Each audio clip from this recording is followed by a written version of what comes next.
Hello everyone, my name is Gracian and welcome to episode 2 of this Let's Play of The Last Spell. Very gritty, grimdark, challenging roguelite game where you're managing some heroes and a tactical combat system, all while managing and building up a little tiny town that you're trying to not let get destroyed by hordes of zombies, although it will happen, and it may happen dozens of times before you beat a map. So, in the last episode, I promised we would get through all of the village building stuff. We did not. In fact, we only got through like one thing, so let's finish the rest of that. Anytime you get rewards, like from the end of the night or from building something, they'll show up here and you have to collect them a separate time. The first time you click on it, you're just basically saying, yes, I see the notification, and then you go into here and actually get it. So production complete, production. So we got this item from the night. Boop. So we get these three choices here. We have a worn heavy armor. Now you can see they're color coded as well. So we've got these different armors here. So we've got a worn heavy armor. We got a worn greaves. And we got this defensive turtle charm. And this gives +2 block, 3 resistance to damage, +3% momentum, and +5% opportunistic. So this would be good for our rogue character, except she has a thing where she cannot have, I wish you could look at their character sheets from here. I don't think she can have a trinket. Let's go into her character sheet. Yeah, she's got unadorned. She cannot have a trinket. So unfortunately, that would have been a good option for her, but we can't use that on her. And I don't think that's really going to work super well on our other characters. Worn Greaves, -5% dodge, +10 max health, +3% critical. So the same exact thing as the Worn Greaves she's wearing. You can see she's wearing a common version of this exact same item, but because it's rare, it has 2 extra modifiers on it. I believe if it's green, it has 1. Yeah, there's 1 extra thing on there, 2 extra on rare, so that adds 4% dodge and 2 movement points. Now, that would be a net -1 dodge and +2 movement points, and that's the only thing that changes. But honestly, 2 movement points is insane. 2 movement points are so important in this game because you can get in, stab things, and then get the hell out. And that is really important. So that may be a good option. Let's check this out here. Okay, our last bit is the worn heavy armor. Gives the same amount of flat armor, gives 2 block instead of 15 health. You lose a movement point. There is a perk that you can get that benefit, that penalty off of armor, which is nice. This gives an extra 15 flat armor. And then the fortify ability on this armor actually gives block rather than armor. So if you can, if you use that twice, you get +4 damage mitigation from every attack. So there's definitely a strategy in there somewhere, but I'm uncomfortable losing the huge armor buff from that one to get the block. So I think we're going to go with these pants and put them on the rogue. So let's grab the pants, confirm. Let's go in here and city stash, and we'll go ahead and drop those pants on there, and then we can put these on somebody else if we want to, or we can sell them. So we could go look around and see, like, okay, this person actually has, Salim has dodge pants on instead of these pants here. Those pants give him 3 armor. This would give him critical and health. I actually think I might like these more. So let's go ahead and pop those on. And then on Gracian, we have these worn pants. So I'm not going to use these worn pants. So what I'm going to do is I'm going to go buy some new gear from the shop, and I'm just going to drag these pants in here, sell those for the 5 gold. Shop will have random stuff every night. You can also pay money or every day. You can also pay money to re-roll, but re-rolling will increase the price, so you don't want to do it very often. So you can see in here we have all sorts of good stuff. Here's the thing we just sold. Yeah, everything must go. Yeah, because we're about to die. So here's the pants we just sold. We don't want those back, but we can buy them for the same amount we bought them for, we sold them for, which is nice. So we've got all sorts of common items in here. Wood rifle. This is a 2-handed. You can actually see right here. It shows 2 hands and then a bow symbol. So it's a 2-handed weapon. We can't use that on poor Salim, who only has 1 arm. So he needs something like a wooden hand crossbow or a pistol. Now this is not really an upgrade. We can actually flip over to Salim here, and we can just take a look here. So this is, because they're both common and one's a +1 and the other one's not, and they're both wooden, like there's no reason to buy this really in order, like it's just not worth the money or like relearning what skills he has at this. They're the same quality. If I got a rare hand crossbow, I'd probably switch over to that in a heartbeat and ditch the pistol skills. It doesn't matter that much to me at this stage. Later on, it may be that there's some combination of skills that we're getting that's really, really important, and we might look into keeping worse weapons just for the skill set. So, what do we have in here? Looks like we have oh, epic. Okay, not legendary. I'm probably going to call them legendaries, though. There's a legendary one-handed axe in here. This gives 6% extra damage, 6% physical damage, so that's 12% if you're doing physical, 15 extra health, and it gives you the axe skill. Now, it also gives inaccurate. So you can hit control, by the way, to kind of cycle through the skills. So we've got a shred skill here. Let's actually flip over to our rogue. There we go. So if we gave her this axe instead of this dagger, she'd lose a movement point, but we have +2. So we'd give her a lot of % damage increase. This targets 3 things in front of you, like a big backswing of an axe, but you get inaccurate, so there's more chance of you actually missing. They multiply their dodge score by 50%. So if they have low dodge, not as big of an issue, but there's these little fast runner guys who are going to be a nightmare to hit if they've got 1.5 times dodge. The second skill is an intimidating scream. It lowers their damage and accuracy in a little block. That's pretty cool. And an axe boomerang. I've used this skill. What's funny is they throw their axe and it hits that kind of Tetris piece almost shape and then comes back. It's pretty funny. That's something we may actually purchase. It's 63 of our gold, which is a hell of a lot of our money. So let's take a look at what else we can do here. We have materials for defense building. We have workers for using our buildings, which we don't have anything right now. So if we cycle through buildings with actions, the only thing we're going to get are these ruins. That's because your workers from your town can go into these structures. Like, let's click on this old well here. One worker could spend the day clearing this out to try to find valuable things. So they would return 12 gold and 13 materials and then destroy this. Or they could do a materials focus where they're trying more to save the blocks and the wood, and we would get 38 materials and a tiny bit of gold. And there's a couple of good reasons to do this. Number one, if you need gold or materials and have nothing for your workers to do, then you can start breaking down some of these old structures for that stuff. The other reason you might do it is because if you have a particular building you want to build and you want it, safer in the back here where monsters aren't going to get to it, or it's a weird shape and these things are in the way, you can break these down and make space for them.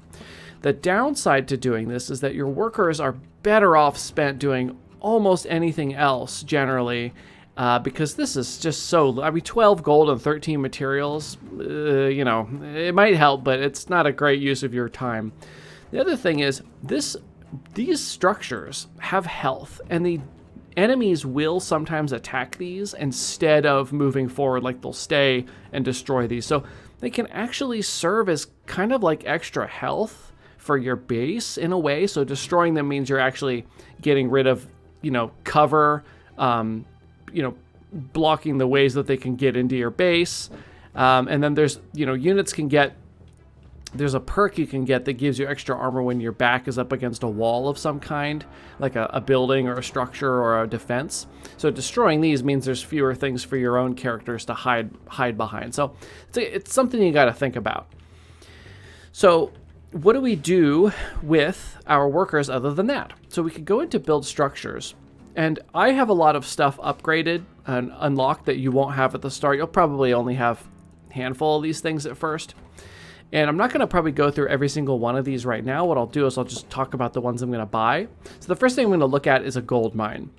So if I build this gold mine, you can see it's got these 2 red squares, which is the space it needs, and then the green squares are the available spots. So like I mentioned, like right here, there's a single spot. If there was, say, a building in the way, we could clear that and make room for this building here. You cannot rotate these as far as I'm aware. I don't think you can. No, you cannot rotate these buildings. It's kind of got a bit of a Tetris-y feel to it sometimes, trying to fit your structures in here. So it's a little bit annoying, but we can slot this one in here somewhere. I might put it kind of back. You can see it kind of reds out some of the other squares, going to make them inaccessible. I might put this one back in here and keep it safe, and then we'll have a single square here. We can put like a little, there's a temple type building thing. So let's plop a gold mine in there. When you build structures, some of them will immediately produce and some of them will not. So here's what we can do. We can actually go in here, and this is something I like to do on the first night because this will help me in the late game. We can upgrade this so that when the gold mine produces, instead of producing 10 gold, it will produce 25 gold, and that costs us 40 gold. So buying the gold mine and upgrading it is a lot of money, but it will pay off after a few nights. So it really is a long-term investment. I'm doing all of this stuff instead of buying gear and stuff for my character. So I'm going to go ahead and upgrade this gold mine. Boom. We can also go over here and activate our worker to add 10 production points. Now, the gold mine is simple. It has 10 production points, so every time you add 10, you get a use out of it. So let's go ahead and click that. Bam. Great sound effects in this game. And then, like I mentioned, it pops up into here where you click it, and then you get the gold. So now we're back up to 45. Not a fantastic amount, but you know, we have to do this for the future so that we can invest in this. I'm not going to upgrade that. So I have 45 gold left, so what else can I build? The other important thing you can build is a scavenger's camp, which will allow you to get materials every day. So if we build this one here, let's build this maybe like right here. Okay, so now we have a scavenger's camp, and this will do the same thing. Though at this point, we don't have the money to upgrade it at all, so let's just plop a worker in there. Bam. And they're going to find some materials for us. Go into production complete, click the materials. So now we have 0 gold, but we're up to 120 materials. So other than building structures and buying gear, that's basically what you use your gold for. You can upgrade things and you can recruit heroes, but the heroes cost a lot. You need like 190 gold to build the tavern, 180 the inn, and then you have to be able to pay to build a character as well. So you will not be recruiting a character for less than about 300 gold total. So just be aware of that. It is an investment. You need to build up in order to get another hero.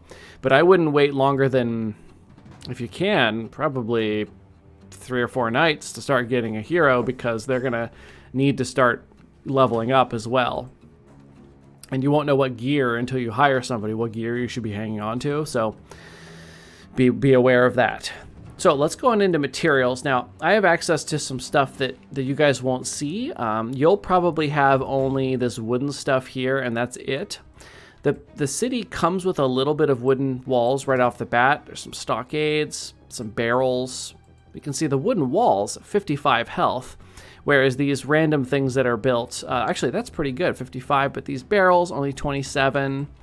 Sometimes there's like ruined walls on some of the other maps. There's also these little bad barricades here, 27. Those are actually nice to use because wrong button. They only cost 7, so you can kind of plop those all over the place if you want for cheap. But the enemies, especially after the first couple of nights, may be able to blast through these in a single hit. So that kind of sucks to see all your materials go to waste. You can also repair certain things. A lot of the stuff that you start out with, like the stockades, the barrels, these kind of like crates and stuff, you can't repair these, but if damage is dealt to these wooden walls and they're not fully destroyed, you can repair them. I don't know about the ones that you start with, but the ones you build, I think for sure. You can also upgrade them into reinforced walls if you'd like. That's an option you have. There's pros and cons. The reason that you wouldn't want to do that is because no, reinforced is good actually, wooden wall and reinforced wooden wall, but there are walls like stone walls that block vision. So if you have this really big, nice, thick wooden stone wall here to block enemies, your range units cannot stand behind it and fire out, which is a huge problem. The other thing I have access to is stuff like the stone gate, the wooden gate. So this is a slightly less powerful wall. The wooden gate is 50 health and the wooden wall is 55. So you lose 10% of this one's health is lost in order for it to function as a gate. Otherwise, I would just put only gates because your units can actually walk through those. But sometimes that 5 health makes a difference. I also have access to ballistas, mounted ballistas, and catapults. These are... catapult's tough to use. You're not going to get it for a while, but once you do, you're going to have to... It can only be used a certain number of times per night, and you have to know when to do that, and it's very costly. It's 100 materials to buy one of these. So if I bought one of these, it has a minimum range, a maximum range. This is hard to use, so I wouldn't recommend using that right away if you somehow get it early. The ballista auto fires. So this is something that you can plop like behind a wall, like back here. And every night it will every turn it will automatically fire at one enemy. Looks like the closest, and you don't control it. But it does stay night after night, and it can be repaired if it's not destroyed. 40 health isn't too bad, but you do want to protect it. The other thing you can do with them is sometimes there will be spots on certain maps like here, where it's kind of pretty well protected by the walls and some of the objects, and even like this pit here. So if you have an object here, it's actually in a pretty good spot to not get attacked for a long time. There are ranged enemies though, so beware of that. The downside of using materials on that is this is 4 walls worth of material. So I could wall up here, here, here, and here, and block this entire section off to here for the price of a single ballista. So it's tough. This mounted ballista has the same range as the ballista, but it can fire over things that would normally block line of sight. So you can see if I plop this ballista back here, you can see these grayed out areas where its sight is impeded by the buildings around it. But if I have this mounted ballista back here, it's high enough up that it can fire over those things. So this is good if you have these like stone walls or something. One day if I upgraded these to stone, I could put a mounted ballista behind them, and then it could fire down over those walls. So I have a warp gate. These are little things that were actually added not too long ago, that you can plop down, and then heroes can use them to teleport. It makes it easier when you've got waves coming from opposite directions. First couple 2 or 3 nights will be this one, then they'll start coming from 2 sides at once, maybe these 2, maybe these 2, and then they'll start coming from opposite sides, which makes it even harder. And then eventually on the other map, of course, you get all 4 sides at once, which is brutal, and I haven't survived that yet. I think my maximum night I've made it to is like maybe 8, and I think it goes to like 10. So I was getting close on that other map to beating it, but it is a hard game. It is a hard game.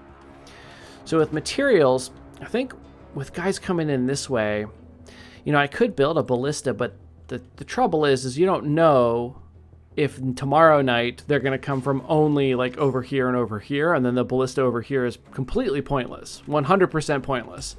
So that's a difficulty. So what I might do is, these guys are actually pretty good and pretty strong. And there's lots of actual extra fodder stuff in here. So I may actually just plop a gate down here, a wall here. So now this is blocked off until these are destroyed, or these are destroyed. I might plop a gate down over here.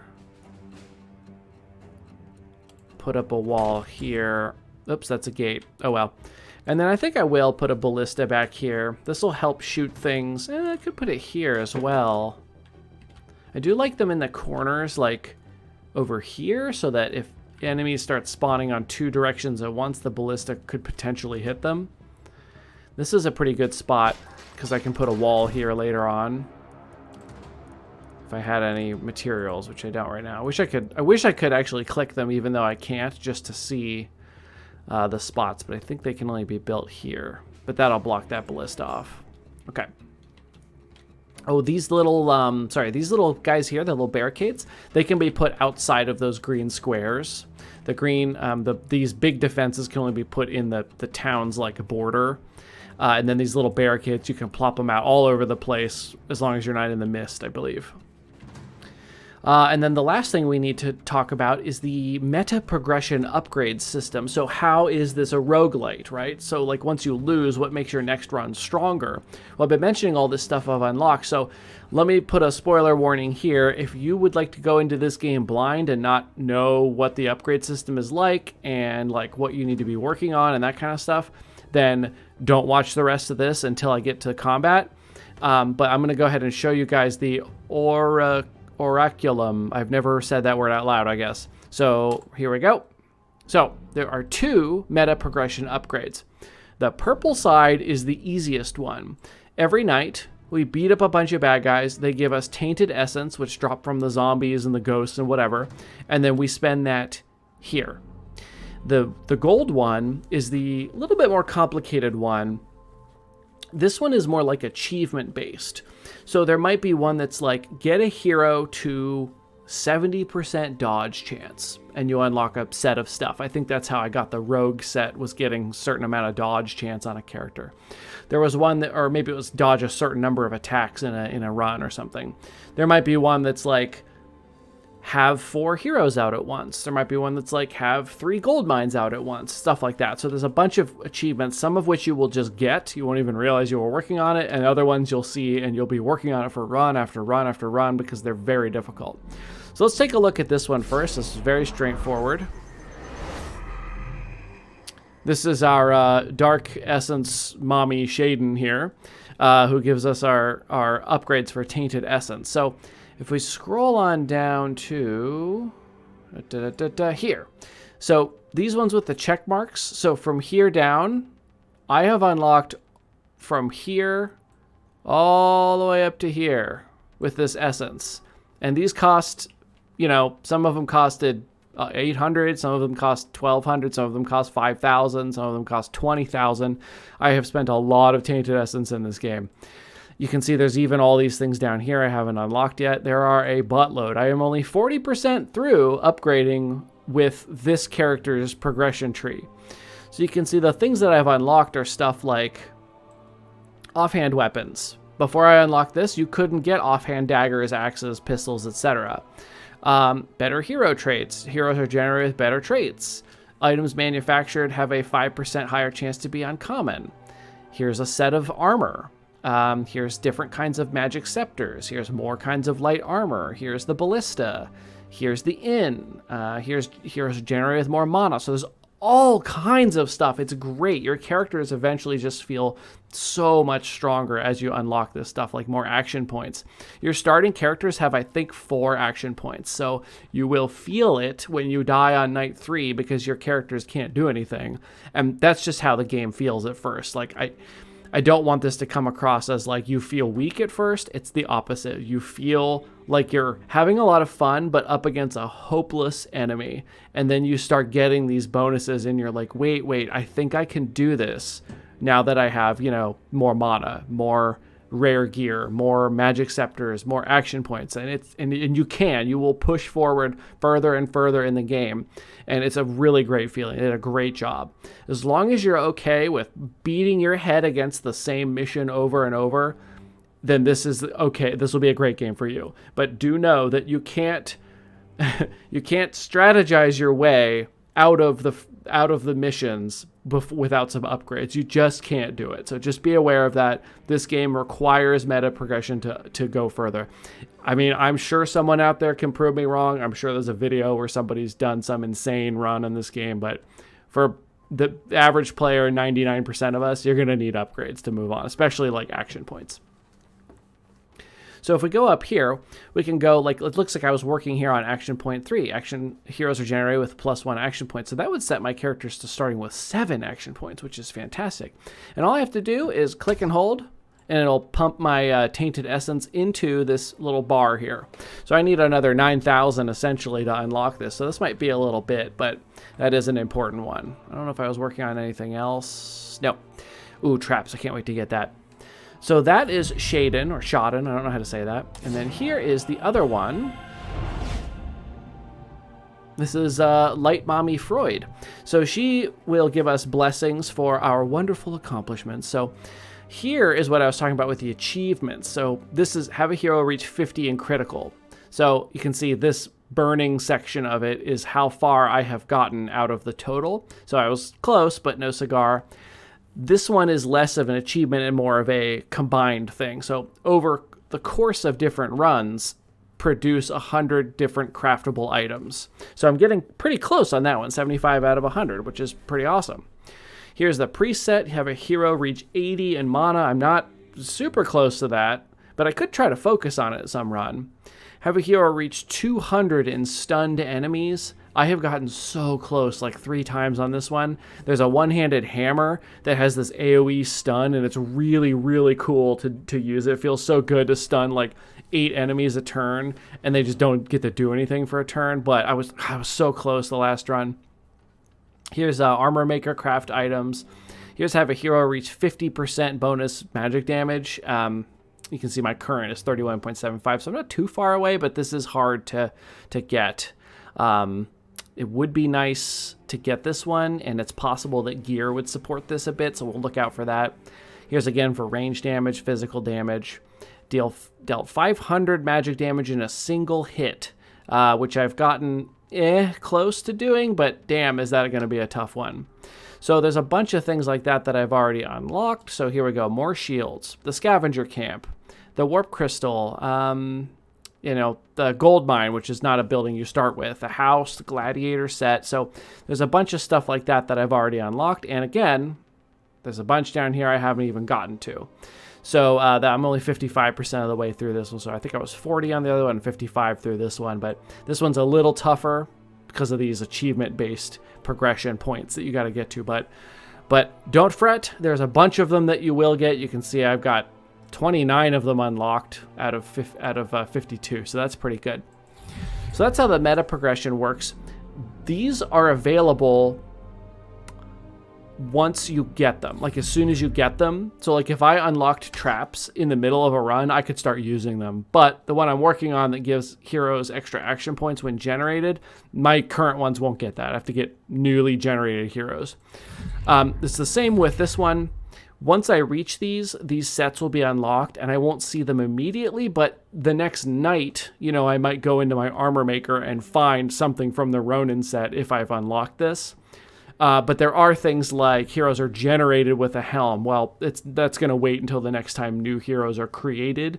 The ones you buy out of the inn may possibly benefit from these things, but that has not overlapped at all in my runs, so I don't know about that. So that is the meta progression. We have now talked about everything there is to talk about in the game, and we've seen a knight. So I think what I'm going to do for this episode is I'm just going to set my heroes up real quick, and then we're going to call this one to an end, and we will progress on the next episode. I don't know where they're going to come from. This is kind of unfortunate, this little line right here, and they probably did that on purpose because it makes it hard for me to get, if they spawn in over here or over here, I have to have the person closest has to vault back and forth, and that costs extra movement. Although there is a perk to make that better. So I think I'll start with some people behind some cover. I just don't know. I think I might start Gracie and back here. I'll start Aneta. Let's start. I did build a ballista over there, so I'll have her start on this side, like right here. And then if they do spawn over here, we can just vault over and go deal with it.